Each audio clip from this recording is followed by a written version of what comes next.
और आगे बढ़ेंगे जहां देश भर से अक्सर धर्मांतरण के मामले सामने आते हैं। सरकारें धर्मांतरण पर सख्त कानून बनाने की बात तो करती हैं, लेकिन ये मामले थमते नजर नहीं आते। दरअसल बिलासपुर के एक विश्वविद्यालय में हिंदू छात्रों को जबरन नमाज पढ़ाने का मामला सामने आया। साल भर में ये चौथी बार है जब धर्मांतरण से जुड़ा मुद्दा शहरी क्षेत्र में गरमाया हुआ है। गुरु घासीदास विश्वविद्यालय की घटना सामने आने से धर्मांतरण पर सियासत की बयान, गलियारों में तीखी बयानबाजी एक बार फिर से शुरू हो चुकी है। देखिए ये खास रिपोर्ट। राजनीति के गलियारों में धर्मांतरण पर सियासत उफान पर दिख रही है। पहले ग्रामीण क्षेत्रों में धर्मांतरण की गूंज सुनाई पड़ती थी, अब धर्मांतरण की आग शहरी क्षेत्रों में भी फैल रही है। नया मामला बिलासपुर जिले का है, जहां 155 छात्रों को जबरन नमाज पढ़ाई गई। बिलासपुर की घटना पर छात्रों का वीडियो वायरल हुआ है, जो बता रहा है कि उन्हें एनएसएस कैंप में धमकियां दी गई कि अगर नमाज नहीं पढ़ी तो सर्टिफिकेट भी नहीं दिया जाएगा।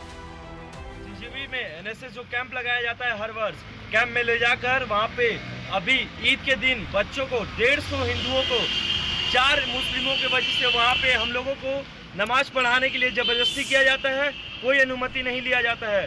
और हम पूरे हिंदू समाज को बताना चाहूँगा मैं कि 6 बजे से 7 बजे के बीच जो योगा का टाइम होता था, उस योगा के बहाने बुलाकर 150 हिंदुओं को वहाँ पे नमाज पढ़ाया गया। और मैं इसी के लिए मैं अभी थाने में आया और इसी के लिए कार्रवाई करने के लिए मैं यहाँ पे सभी उपस्थित पुलिस। कौन है वो लोग जो आपको नमाज पढ़ा रहे थे?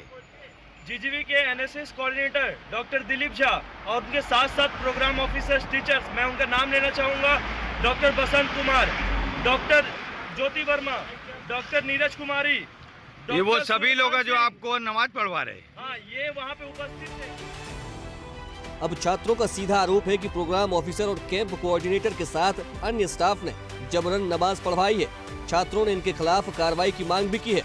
धर्मांतरण मतांतरण को रोकने के लिए कानून का प्रावधान पहले से है, लेकिन कड़े कानून की मांग अब भी चल रही है। राज्य सरकार ने धर्मांतरण पर नए कानून का ड्राफ्ट तैयार किया है, लेकिन यह ड्राफ्ट कानून के रूप में सामने आने में देरी कर रहा है। बिलासपुर का ऐसा गंभीर मामला सामने आना तरह तरह के सवाल खड़े कर रहा है। सियासी अंचल में विपक्ष को एक बार फिर सरकार के खिलाफ मुद्दा मिल गया है। कांग्रेस के इस मामले में सीधा आरोप है कि बीजेपी सरकार आने से कानून व्यवस्था नाम की चीज नहीं है। बहुत ही आश्चर्यजनक विषय है। किसी विश्वविद्यालय के एनएसएस कैंप जो आयोजित किए जाते हैं, उसमें वहाँ के बच्चों को वहाँ के कोऑर्डिनेटर के द्वारा जो नमाज पढ़वाने जाने की शिकायतें प्राप्त हुई है, ये बहुत ही निंदनीय घटना है। ये नमाज पढ़वाने का तो मैं पहली बार सुन रहा हूँ कि इस तरह से कोई धार्मिक आयोजन इसके माध्यम से कराते रहे हों। ऐसी जानकारी तो मुझे पहली बार आ रही है। और इसकी ये चूँकि बहुत गंभीर बात है, आखिर कोऑर्डिनेटर भी सारे के सारे हिंदू हैं, तो उन्होंने नमाज क्यों पढ़वाया?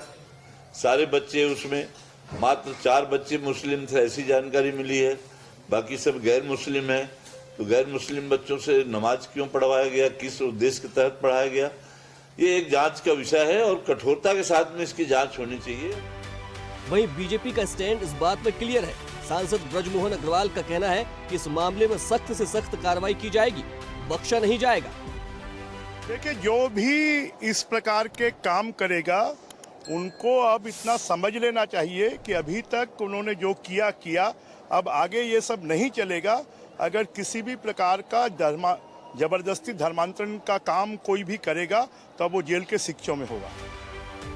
इस मामले में सरकार तो कह रही है कि दोषियों को बख्शा नहीं जाएगा, लेकिन जिस तरह प्रदेश में पहले और अब मतांतरण के मुद्दे आ रहे हैं और इस बार छात्रों को जबरन नमाज पढ़ाने का मामला जो सामने आया है, उसमें सरकार क्या एक्शन लेगी और यूनिवर्सिटी प्रबंध की फैक्ट फाइंडिंग कमेटी की जांच में क्या निकलकर सामने आता है, ये देखने वाली बात होगी। ब्यूरो रिपोर्ट, स्वदेश न्यूज, छत्तीसगढ़।